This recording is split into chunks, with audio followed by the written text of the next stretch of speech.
യുവനടി ആരാണെന്ന് ഒരു മാധ്യമങ്ങളും പറഞ്ഞിട്ടില്ല. കഴിഞ്ഞ കുറെ കാലങ്ങളായിട്ട് മലയാള സിനിമയിൽ എത്രയോ യുവനടിമാർ വന്നിട്ടുണ്ട്. ഉമർ ലുലുവിന്റെ പടത്തിൽ തന്നെ എത്രയോ യുവനടിമാർ അഭിനയിച്ചിട്ടുണ്ട്. ഉമർ ലുലുവിന്റെ പടത്തിൽ അഭിനയിച്ചതാണോ അല്ലയോ എന്നൊന്നും ഇപ്പോഴും നമുക്ക് അറിയത്തില്ല. അതുകൊണ്ട് തന്നെ ഈ ഒരു പ്രശ്നത്തിൽ മലയാള സിനിമയിലെ യുവനടിമാർക്ക് സൈബർ ബുള്ളിങ് കാരണം ജീവിക്കാൻ പറ്റാത്തൊരു സാഹചര്യമാണ് ഉണ്ടായിട്ടുള്ളത്. പ്രിയപ്പെട്ട ശോഭാ വിശ്വനാഥിന്റെ ഏറെ പ്രിയപ്പെട്ട ഒമർക്കയാണ് ഇങ്ങനെ പീഡിപ്പിച്ചതെന്നുള്ള കാര്യം. ഞാനിപ്പോ ഇൻസ്റ്റാഗ്രാമിനകത്ത് അഖിൽമാരാറിന്റെ ഒരു വീഡിയോ ഉണ്ട്. അപ്പൊ ആ വീഡിയോനകത്ത് അഖിൽമാരാർ പറയുന്ന പല കാര്യങ്ങളും ഉള്ളതാണെന്ന് എനിക്ക് തോന്നി. അത് ഞാൻ പേഴ്സണലായിട്ട് എന്റെ കാര്യമാണ് ഞാൻ പറയുന്നത്. എനിക്കത് കണ്ടപ്പോഴത്തേക്കും അത് കാര്യമുള്ള കാര്യമാണല്ലോ പുള്ളി പറയുന്നതെന്ന് തോന്നി. അപ്പൊ ഈ ഒരു വിഷയത്തിന്റെ ഒരു ചെറിയൊരു ഓവർവ്യൂ വന്നിട്ട് ഞാൻ ഈ ഒരു കണ്ടന്റിനകത്തേക്ക് കിടക്കാം. അപ്പൊ ഈ അഖിൽമാരാർ കുറച്ച് ദിവസങ്ങൾക്ക് മുന്നേ ഒരു സംഭവം പറഞ്ഞായിരുന്നു. അതായത് ബിഗ് ബോസിനകത്ത് കയറുന്ന ചില പെൺകുട്ടികളെ ഇവർ കൂടെ കിടന്നാലേ ഞങ്ങൾക്ക് ചാൻസ് തരാം എന്നുള്ള രീതിക്ക് പറഞ്ഞിട്ട് ചിലവരേക്ക് അകത്തേക്ക് കയറ്റുന്നു എന്ന് പറഞ്ഞിട്ടൊരു ആരോപണമായിട്ട് അഖിൽമാരാർ വന്നേച്ച് പിന്നെ അഖിൽമാരാറിനെ സപ്പോർട്ട് ചെയ്തിട്ട് ഒരുപാട് പേര് വന്നിട്ടുണ്ടായി. അപ്പൊ ഈ ഒരു വിഷയത്തിനകത്ത് ഒരുപാട് പേര് പറഞ്ഞ, അതായത് ഇപ്പൊ ബിഗ് ബോസിനകത്ത് ഉള്ളവർ തന്നെ അഖിൽമാരാറിനെ കുറ്റപ്പെടുത്തിയൊരു സംഭവമാണ്. അതായത് നിങ്ങൾ ഈ ചിലർന്ന് പറയുമ്പോഴത്തേക്കും അതിനകത്ത് ഞങ്ങൾ എല്ലാവരും ഉൾപ്പെടും എന്നുള്ള രീതിക്കുള്ള ഒരു ആരോപണമൊക്കെ എല്ലാവരും പറഞ്ഞായിരുന്നു.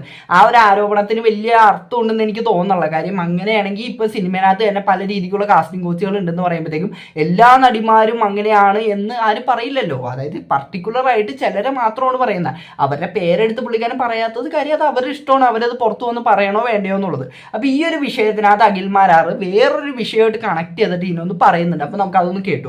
പ്രിയമുള്ളവരെ, നിങ്ങൾ എല്ലാവരും ശ്രദ്ധിച്ചിട്ടുണ്ടായിരിക്കും, സംവിധായകൻ ഉമർ ലുലുവിനെതിരെ ഒരു പീഡന പരാതി. ഒരു യുവനടിയെ അദ്ദേഹം അവസരം കൊടുത്ത് സിനിമയിൽ അവസരം കൊടുക്കാമെന്ന് കരുതി ഒരു യുവനടിയെ പീഡിപ്പിക്കാൻ ശ്രമിച്ചു എന്നൊരു വാർത്ത, ആ കേസെടുത്തു എന്നൊരു വാർത്ത നിങ്ങളുടെ ശ്രദ്ധയിലേക്ക് എത്തിക്കാണും.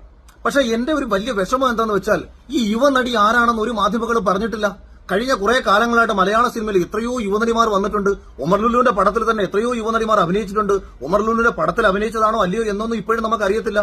അതുകൊണ്ട് തന്നെ ഈ ഒരു പ്രശ്നത്തിൽ മലയാള സിനിമയിലെ യുവനടിമാർക്ക് സൈബർ ബുള്ളിങ് കാരണം ജീവിക്കാൻ പറ്റാത്തൊരു സാഹചര്യമാണ് ഉണ്ടായിട്ടുള്ളത്. പ്രിയപ്പെട്ട ശോഭാ വിശ്വനാഥിന്റെ ഏറെ പ്രിയപ്പെട്ട ഒമർക്കയാണ് ഇങ്ങനെ പീഡിപ്പിച്ചതെന്നുള്ള കാര്യം ഞാൻ ശോഭാ വിശ്വനാഥിനോട് കൂടി ഓർമ്മിപ്പിക്കാൻ ശ്രമിക്കുകയാണ്. അതുപോലെ സ്ത്രീകൾക്ക് വേണ്ടി എപ്പോഴും വാദിക്കാൻ ശ്രമിക്കുന്ന ദിയാസന, തന്റെ ഗുരുവായ ഉമർ ലുലുവിന്റെ അസിസ്റ്റന്റ് ഡയറക്ടറായിട്ട് വർക്ക് ചെയ്ത ഒരാളാണ് നമ്മുടെ ദിയാസനയോട് ശോഭാ വിശ്വനാഥിനോട് എന്റെ പേഴ്സണൽ റിക്വസ്റ്റ് ആണ്. കേരളത്തിൽ കിടക്കുന്ന എല്ലാ പെൺകുട്ടികളെയും നിങ്ങൾ രക്ഷിക്കാൻ ശ്രമിച്ച സ്ഥിതിക്ക് മലയാള സിനിമയിലെ ഏത് യുവനടിയെയാണ് ഉമർ ലുലു പീഡിപ്പിച്ചതെന്ന് പറയാൻ ഈ വാർത്താ മാധ്യമങ്ങളോട് പറയണം. അല്ലെങ്കിൽ വാർത്താ മാധ്യമങ്ങൾ കാണിച്ചേക്കുന്ന ഏറ്റവും വലിയ തെമ്മാടിത്തരം കാരണം ഒരു യുവനടിമാർക്കും ജീവിക്കാൻ വയ്യുന്നേ. എല്ലാ യുവനടിമാരോടും പോയി എല്ലാവരും ചോദിക്കുക, ഒമർക്ക പീഡിപ്പിച്ച നിങ്ങളെയാണോ? ഒമർക്ക നിന്നെ സിനിമയിലേക്ക് എടുക്കാൻ വേണ്ടിയിട്ടാണോ? ഒമർക്ക നിന്നെയാണോ കൊണ്ടുപോയത്? എല്ലാ നടിമാരുടെ അടുത്തും പോയിട്ട് ഇങ്ങനെ ആൾക്കാരൊക്കെ ചോദിച്ചുകൊണ്ടിരിക്കുക. അത് കാരണം അവർക്ക് ജീവിക്കാൻ പറ്റുന്നില്ല. നിങ്ങൾ ബിഗ് ബോസിലെ മത്സരത്തിനെ മാത്രം രക്ഷിച്ചാൽ പോരല്ലോ, സ്ത്രീകളെ ഒന്നടങ്കം രക്ഷിക്കണമല്ലോ. അപ്പം ഗുരുവായ ഒമറിനോട് നിങ്ങളൊന്ന് ചോദിക്കൂ. അതുപോലെ ഇക്കയായ ഒമർക്കയോട് ശോഭയൊന്ന് ചോദിക്കണം. ഇക്ക അങ്ങ് പറയൂ, ഇക്ക ആരെയാണ് അവസരം കൊടുക്കാമെന്ന് കരുതി കൊണ്ടുപോയത് എന്ന് പറഞ്ഞു കഴിഞ്ഞാൽ മലയാള സിനിമയിലുള്ള എല്ലാ യുവനടിമാരും രക്ഷപ്പെടും.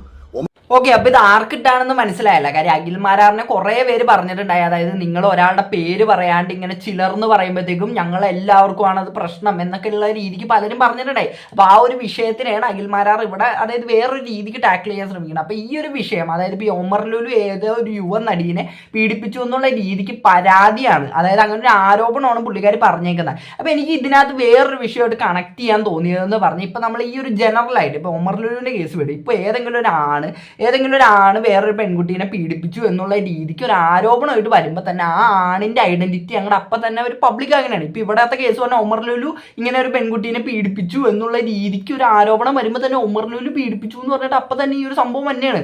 അപ്പൊ എന്തർത്ഥത്തിലാണ് ഒരാള് കുറ്റവാളിയാണെന്ന് തെളിയാണ്ട് അയാളുടെ ഐഡന്റിറ്റി ഇവർ പുറത്തു വിടുന്നത്? അതാണ് എനിക്ക് ഇതിനകത്ത് മനസ്സിലാവാത്തത്. കാര്യം ഇപ്പൊ നമ്മൾ ഈ സ്ത്രീയുടെ ഐഡന്റിറ്റി മറച്ചു വെക്കുന്ന പോലെ എന്തുകൊണ്ട് ഇവര് ആ ആണ് തെറ്റുകാരനാണെന്ന് തെളിയുന്ന അടുത്തോളം കാലം അയാളുടെ ഐഡന്റിറ്റി എന്തുകൊണ്ട് ഒരു മറച്ചു വെക്കുള്ള അതപ്പോൾ തന്നെ പബ്ലിക്കിനകത്തേക്ക് വിട്ട് പബ്ലിക്കിന് അയാളെ മറ്റേ തേജോധം ചെയ്യാനായിട്ട് വിട്ടുകൊടുക്കുന്നതാണ്. അപ്പൊ ഈ ഒരു സംഭവത്തിനൊക്കെ എനിക്ക് ഭയങ്കര ന്യായീകരിക്കാനൊന്നും തോന്നുന്നുള്ളതാണ്. കാര്യം ഒരാളുടെ ഐഡന്റിറ്റി മാത്രം മറച്ചു വെക്കണം, മറ്റാളുടെ എല്ലാവർക്കും പബ്ലിക്കാക്കി. അപ്പൊ ഇവിടെ അഖിൽമാരാർ ആ ഒരു വിഷയത്തിന് പറയണതെന്ന് പറഞ്ഞാൽ നിങ്ങൾ ആ ഒരു സ്ത്രീയുടെ പേര് പറയാത്തടത്തോളം കാലം എല്ലാ സ്ത്രീകളെയും ഇപ്പൊ നമ്മുടെ ഈ പറഞ്ഞ ഉമർ ലുലു പീഡിപ്പിച്ചു എന്നുള്ള രീതിക്ക് ആരോപണം എല്ലാവരിലേക്കും വരുന്നുണ്ടല്ലോ. അപ്പൊ ആ ഒരു സംഭവത്തിനാണ് ഇവിടെ അഖിൽമാരാർ പറയുന്നത്. അപ്പൊ പുള്ളി പറഞ്ഞത് എനിക്ക് കാര്യമുള്ള കാര്യമായിട്ടാണ് എനിക്ക് തോന്നിയത്. കാര്യം എന്തുകൊണ്ട് അവർ പേര് പറയുന്നില്ല?